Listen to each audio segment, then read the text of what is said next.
Dito tayo sa gate papunta ng Flower City.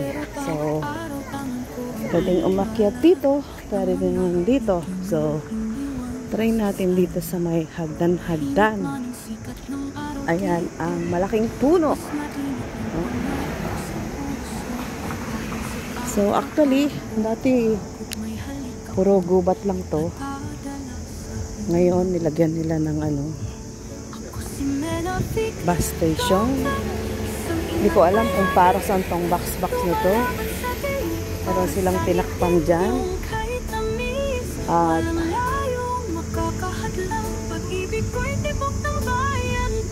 dating pabrika daw ng panchos. Ano kaya yung panchos?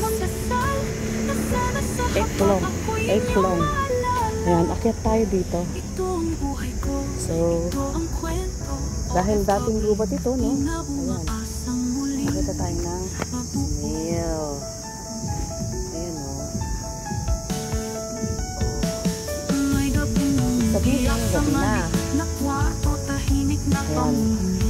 At kumukunin na din yung kuliglig. So, ngayon ay nasa 7 o'clock. Pero, Diyos me, guys. Yung singaw po ay ang init. Napaka-init ng singaw. Na naliligo ko lang. Pero napalisan. Ayan, ito yung bagong bukas na daanan. So, hindi ko alam kung makakapasok pa tayo doon. Ito yung way papunta ng ng church. Actually, marami namang daanan.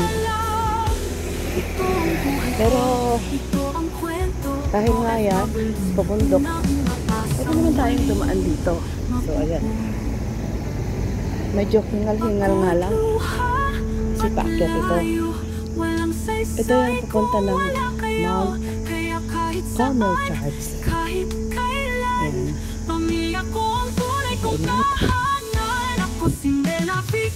Hingal ako. Grabe pala doon. Gulat ako. So, ayan, pwede rin dito. At pwede rin sa kabila. Dito tayo. So, meron dito exercise sun. Ayan. At ito yung bakuan niya. Hingal ako. Dito po ka mahina sa akyatan ng dapat. Akyatan lalo ang init ng singaw. Or talagang hindi na kaya ng ating power. Una, mayroon akong sipon at saka ubo. Oh, may stage pa sila dito. Oh, akyat. Ayan, kaya tayo sa Torre. At magbayang mag-iliw. Yun. Yung last nung kami galing sa taas na yun, inimbay tayo ng kaibigan natin na nagpaturo ng YouTube sa Merly Vlog. So, ilang buwan na din. Baba na tayo. Kahit hinihingal-hingal ang lola. Actually, kaya hindi ako lumabas ng maaga. Hindi po ako nag-take ng vlog, ng video. Dahil medyo hindi pa nga ang ating pakiramdam. Dahil yung last week, hindi yata ako napaganda ng lakad nung mainit. Lunes, meron tayong konting fever. So, parang trangkaso. Awa naman ang Diyos. Buhay pa rin. Malakas pa din. Fight lang. Siguro sa weather. Hindi na ng weather na bigla ang init. Tapos, hindi naman ako kumain ng malamig yun dahil mahina ako pag ganon. Mainit pas malamig. Actually, maganda sana to sa araw kaso ayaw ko nga nagpakalat-kalat ng araw. Dahil sobrang init po. Hindi, gabi na lang tayo. At least, hindi tayo maarawan. Ano? Ganun lang. So, ito yung another way to go to Mount Carmel Church. So, ito ang buhay ko, ito ang kwento, OFW. Marami tayong mga memories dito. Marami tayong mga kaibigang dinala dito din.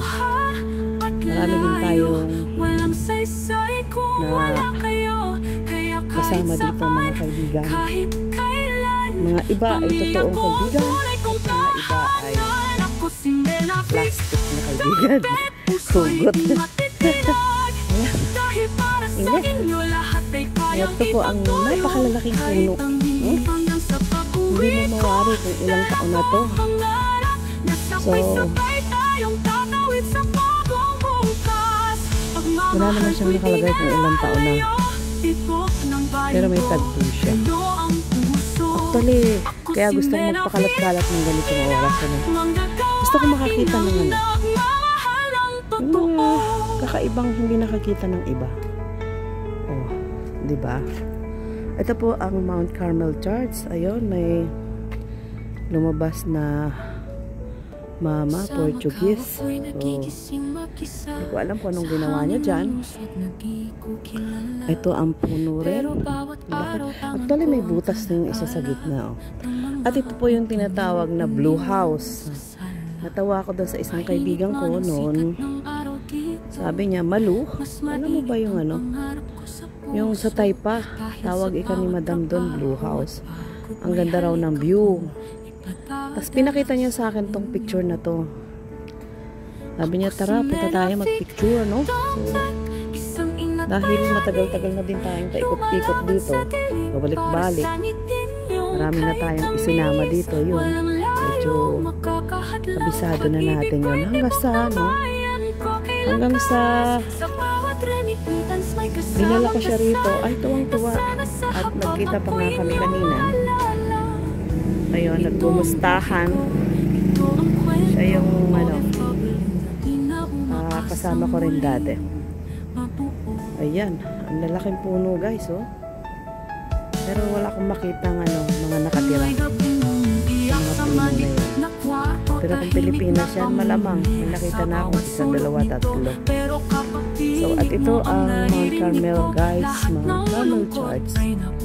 So, ito ay daanan ng sasakyan. Hindi ko alam kung saan galing. Ayan. Okay. Dito naman yung easy way papunta sa highway. Easy way going to highway. Magkatunog ano? O yan. Na dati ay meron ditong mga anik-anik, mga decoration. Ayan. Na-i-vlog ko na din yan before. So, may mga paint na art. Kasama ko yung friend ko na si Jojo. Ayan, sinutod na din yung malalaking doon sa TikTok ko. Kasi sobra talaga guys. Tinutubuan na siya ng kung ano-ano klase din ng puno. Puno na, tinubuan pa ng kapo puno, diba? So, ibig sabihin ay talagang ito yung galing doon sa Old Taypa pala na church. Oo. Kung babaybayin mo ito pala yung doon sa likod sa kabila ng gate ng park. So, dahil ito ang Mount Carmel, so 140 years. Dahil para sa inyo lahat ay kayang ipagtulong. Kahit ang hanggang sa pag-uwi ko, dala ko pangarap na sabay-sabay tayong tatawid sa bagong bukas. Pagmamahal ko'y di nalalayo. Ito ng bayan ko, kayo ang puso. Aking cellphone ay talagang nag-automatic. Kaya Carmel Church guys. So, maraming salamat doon sa ating mga kaibigan, followers, subscribers, members, sa ating mga friends, at sa ating mga hindi pa naka-follow. Ayan, mag-comment lang po kayo. paulit-ulit. Wag lang yung wag pong magtatag kasi hindi ang pagtatag natin. Yan po ay isang spam na tinatawag. So, pero nasa inyo na din naman yan. Ito ang paligid niya. Pwede kayong bumaba dyan. So, may mga tourist din na kumukuha ng mga video at picture. So, maraming salamat. Hanggang dito na lang ang inyong lingkod. Ang mga kaibigan ko dyan, shout out sa inyong lahat. Love you all. Bye-bye.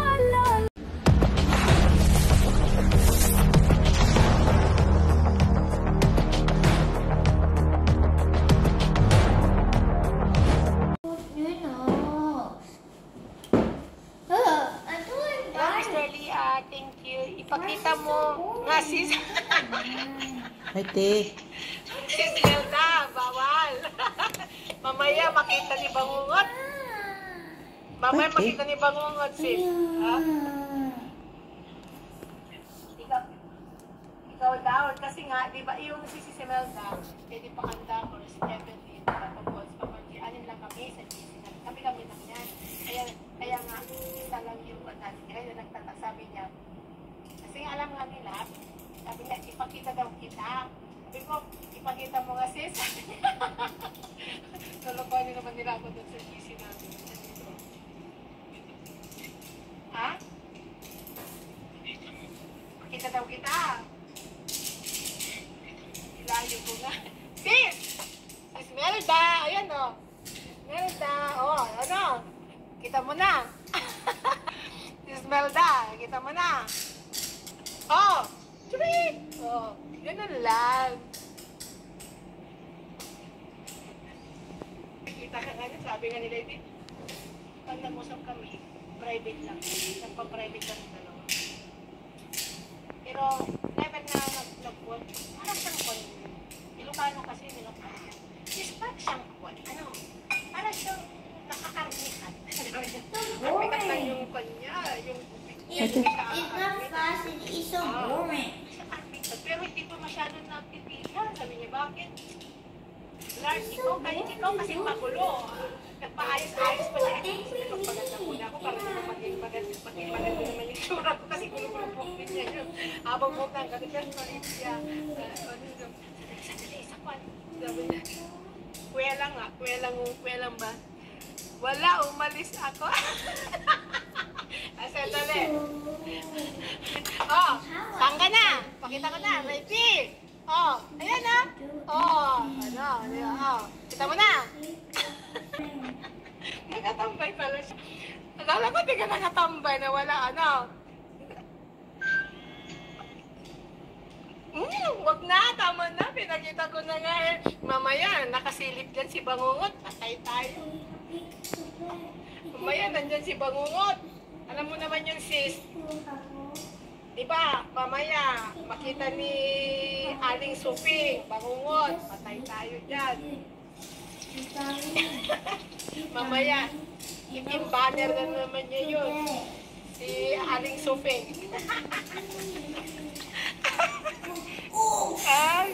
True. True yan sis, diba? Inspired ba? Oo ba? Ganun talaga. Kahit yung mata ko puyat, diba, antok? Inspired daw. Kasi nga, meron ka usap. O, siyempre, diba?